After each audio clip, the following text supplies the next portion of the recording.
I'm Al McFarlane. Welcome to Conversations with Al McFarlane. Today's guest is Neal Loidolt. Neal is the president and CEO of the Minnesota Assistance Council for Veterans. They call it MACV. He joined MACV in February of 2017. He works closely with its board of directors, the MACV executive leadership, the staff, and community stakeholders to establish and oversee the strategic direction of the organizational mission to end veteran homelessness in Minnesota.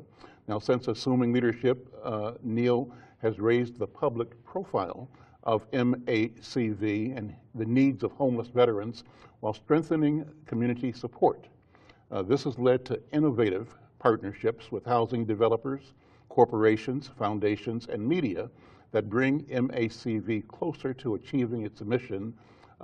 And most recently, Neal has served on the governor's task force on housing to address Minnesota's housing challenges and provide recommendations.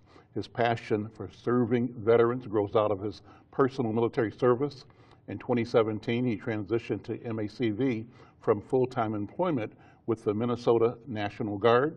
Additionally, he continues to serve as a Deputy Adjutant General, holding the rank of Major General, where he is responsible for providing guidance, leadership, support, and oversight on matters pertaining to the organization's priorities. He began his military career in 1984 when he enlisted in the Minnesota Army National Guard as an ammunition specialist. He received his commission from St. Cloud State University, Army Reserve Officers Training Corps in May of 1987. He served in numerous staff positions throughout his career and commanded at all levels of the division. His deployments include Deputy Director of Operations at Iraq Reconstruction Management Office, the United States Mission, Iraq, and Chief of Staff, 34th Infantry Division, United States Division, South in Basra, Iraq. His awards and decorations include the Distinguished Service Medal, Legion of Merit, and the Bronze Star. Neal is married to Cecile Loidolt, a shareholder in Brasford Remley. Is that correct? Remley, okay. Right, yeah. And their son, Sam, who's a senior at University of Minnesota. Neal, first of all, thank you for being here. Thank you for your service. It's an honor and a pleasure to be in your company, and I can't tell you how proud I am to have a chance to connect with you for being a soldier, yeah, and serving our country, serving our community, and with honor and with valor. So thank you for being here. Well, thanks for having me. Yeah.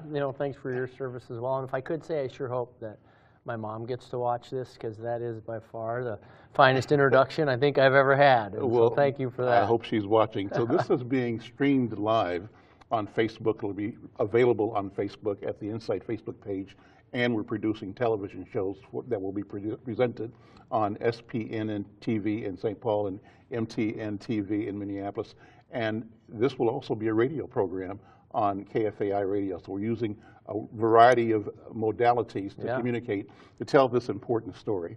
An important story it is. You're focused on serving the homeless veterans in Minnesota. Talk about that if you would.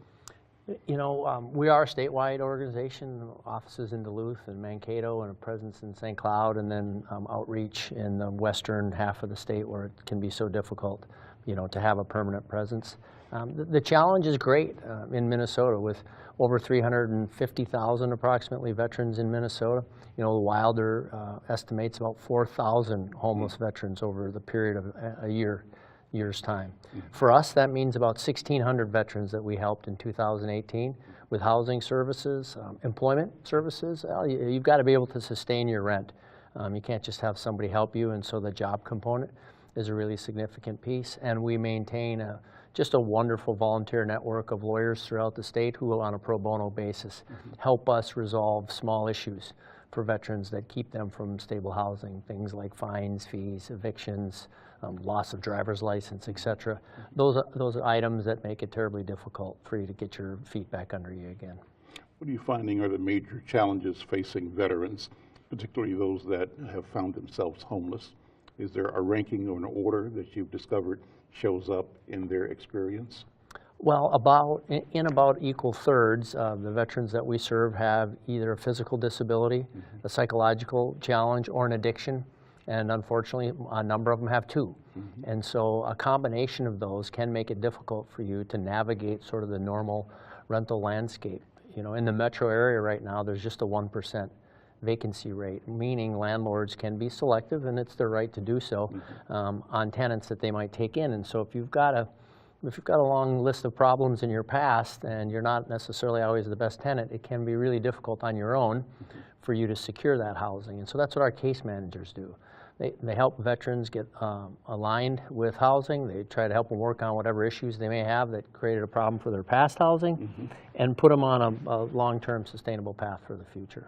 How about the mental health issues and the medical issues? They manifest as well. They do, and in that part of our population, we refer to the VA for mental health issues and medical issues as well. So there's only 50 of us out across the whole state, and we're very proud of this idea that we don't duplicate services. So where you can get your treatment from the VA, then we try to help you get it from the VA, or our great partners like Lutheran Social Services, Catholic Charities, Union Gospel Mission, just a whole range of people help veterans get on track. And so that's the work of our case manager, is as much trying to make sure a veteran is educated on what's available to them and help them sort of enter these other systems that already exist. So you're kind of a navigator. I think so. I think that's a very fair. Directing, encouraging veterans to find pathways to completion, fulfillment, healing. Right. And sustainability in their lives, right? Sure. Yeah, and it is a combination of what you suggested. It might be helping, it might be leading, it might be pushing, it might be cajoling, whatever it can take for you to help somebody, get on track again. Neal, I want to ask you, how much of the challenge that a veteran faces is internal, and how much of it is external? And I raise the question, revealing my bias that I think our society sometimes turns a blind eye. And it's easy for ordinary people to say, oh, that's not me, it's them, right, and to walk away where there is need. But what do you think? Maybe I'm wrong. No, I think there's an aspect of that. I don't think that's unique to veterans. I think that would be across the homeless population, if you will. And I think sometimes for individuals, it's a difficult thing to recognize and acknowledge a challenge if you think you can't be part of solving it.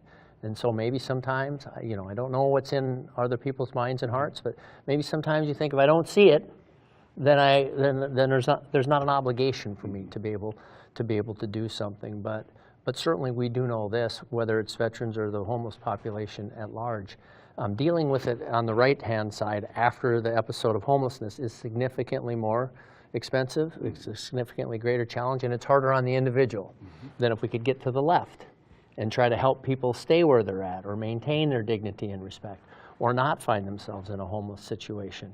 But that part of the spectrum is harder to finance. It's harder to resource. And so one of the things you've done is worked on creating more public awareness. How have you done that? What are you doing to educate the public so that people can put energy and resources towards the preventive and the sustainability side, while not ignoring the interventions that are needed as well? Right. I think the way to do that, the right way to do that, is through education. And so while it's public awareness that's helped us get out, it's opportunities like this, it's partnerships with the Minnesota Twins, it's conducting our veteran stand-down events downtown Minneapolis and near the Skyway system, so that the 10,000 people at work downtown Minneapolis can see the face of the homeless challenge, because behind every name or number is a person, is a human being, just like you or I. And I think the more people can realize that and can see that aspect of the challenge, the better off we are. So we educate is what we try to do more than anything else. Use the data that exists, use cases of veterans that we've helped to show people that this is the challenge. And so this past summer, when we had our event It was at the Target Center, and we were there on the second level, and at 7 o'clock in the morning, veterans started lining up. There was 150 veterans in line coming up on 8 o'clock when everybody was coming to work. And you could see the reactions that you were just asking me about. Some people, maybe try to look away and just keep making their way through the concourse and over off into the next. And some people stop and shake a hand or ask what's going on. I think that's how you get people to understand the challenge, but I also think that's an opportunity to show them that, doesn't take a rocket scientist type solution here. One veteran at a time, one willing citizen at a time to help is the way we can do that, and I think that shows it. Sometimes one gentle word, sometimes. Correct. Correct. Yeah, I excuse me. When I wear my military gear, my cruise jacket from way back when, actually it's one that my son-in-law got me, but I wear it at the beginning of winter, and I have so much fun wearing it because I get questions, I get people saying thank you for your service, and I like that, Yeah. And I think that the community has changed quite a bit since the Vietnam War era, when I think it was more difficult to come back as a veteran, and you had this protest environment that I think just created and maintained a lot of disinformation and confusion about the nature of service, right? I think we've gone beyond that. We've come beyond that. I think people are seeing service and servicemen and women in a different, more positive and more proper light. What do you think about that? Is that consistent with your assessment? I do. I think that's right. I think that's why education works. If the willingness is there, if the understanding is there, then it's sort of incumbent upon those of us who do the business to just help people along. Sort of meet your volunteer halfway, if you will. An interesting thing, though, I think about what you describe is that 20% of whom we helped last year are in the Vietnam veteran category. For some of them, time still has not healed the wound. So even if the population has changed, even if there's greater goodwill, this is a group that doesn't feel like it's gotten a good solution sometimes. It is maybe a little more cynical about the VA or larger organizations and isn't as willing then to accept help. It's very difficult to help somebody who is not themselves wanting to be on a path to be helped. Let me ask you about your own personal career. I read some of that in the introduction, but if you talk about how you decided personally that the military career was the right career for you. When you were 5 or 6 or 7, what was in your mind in terms of possibilities and careers? There wasn't anything about the military, in fairness, in my mind. As I approached retirement here at the end of May, I was wearing the uniform on Wednesday, another day of military duty to sort of sign this, that, or the other thing. And I was talking to someone there, and I said, some days I do wish I had that story, that from the youngest age I played with this, or I did that, or I read a book, and I always couldn't wait to be in. But that wasn't the case. It was more of a practical thing for me. I was in college at St. Cloud State. I wasn't doing as well as I probably should have been. Here was an opportunity to join something larger than myself, maybe make a little bit of extra money, finish college, and that's what I had intended on doing, was to do my time. You mentioned your own enlistment, You do your time and then you're done and you move on. But here we are 34 years later doing it 2 or 3 more years at a time. You're a lawyer too? I went to law school, okay, and I do have a license, but I'm not a practicing lawyer. No. Okay. No, okay. In the Army, I'm a field artillery and an air defense artillery officer. Why did you choose that area? So I was a field artillery officer originally because I had a strong mentor. A lot of us find ourselves where they are because they had strong mentors. Incidentally, it's why I'm doing what I'm doing now. I think I got a lot of breaks. In my military career, I had people help me when I wasn't doing well or when I just needed help. And sometimes the veterans that we help haven't had that. Right? They went left when the rest of us went right, and no one was there to sort of help them along. And so in Minnesota at the time, the greatest density of officers were in the field artillery, and so there was a real selfish reason. If you want to have a chance to make it to captain, join the branch that has the most captains, right? And so that's what led me to the field artillery. About the time I graduated law school, they did suggest to me, hey, maybe you want to be an Army lawyer. But I was a young guy at the time. I was really liking hanging out with all the other young guys who were on field artillery pieces and doing really the hard work. the Army, and so I stayed in the operational side so that I could continue to lead and help soldiers and be involved, and I never did look back to see if I should ever be an Army lawyer. You've seen combat? 2 tours in Iraq, yeah. Tell me about a short story on the combat experience. Well, it's everybody has their own experience. You know, you can't really know what to expect, and so the first time you do it, you've learned everything, but then you think you do know, and then you do it again, and you realize even the second time is just like the first time. That's right. All over again, because it's a different location, it's a different assignment. You know, the first time I deployed, I was an individual. I went to be the Chief of Staff at the Reconstruction Management Office, just myself. They flew me down to Fort Bliss. I went to 2 weeks of training. They put me on an aircraft. I was in Iraq the next day, just that quickly. The second time, when I was the Chief of Staff of the 34th Infantry Division, that was a year-long train-up here at home. Same group of people, same camaraderie, those that you can help. Everybody travels at the same time. You're there deployed at the same time. And so those nuances change things. How large a group? So when I went the first time, me, second one, time, yep, yeah. second time, 1,100 Wow. people. Not all from Minnesota, because Yeah. we had fillers and stuff, but that was the size of a division headquarters. And you can do an awful lot of work with 1,100 people who are captain, right? And no one's going home, no one's driving anybody to soccer or anything like that. They just work. That's work. They work, and they can do a lot of work. But I think you asked for a story. The thing that really struck me the most, still does, is for all of the differences, when you go to somebody else's country, there are the similarities. Yes. The challenges they have with their government looks like some of the challenges we have. And the challenges they have providing social services look like some of the challenges we have providing social services. And so if you can get to the human aspect of what you do, you'll find out that we're not all a lot that different. So we're out of time, but this goes so quickly. I want to thank you so much. Neal Loidolt, Major General Neal Loidolt, thank you so much. I want to close, though, with asking you to take a second to invite our listeners and our viewers to step up and step in. What can ordinary people do to support your mission to support veterans that are homeless right now? I think actually ordinary people can do an awful lot for us. You pick, I say. You can donate your time, your treasure, your talent, some combination of those. You can sign up and come to one of our events and be a greeter or help a veteran through the line. If that's not the thing that you do, you can, as lawyers and doctors and the rest do, you can offer your technical services, and we'll try to aim those.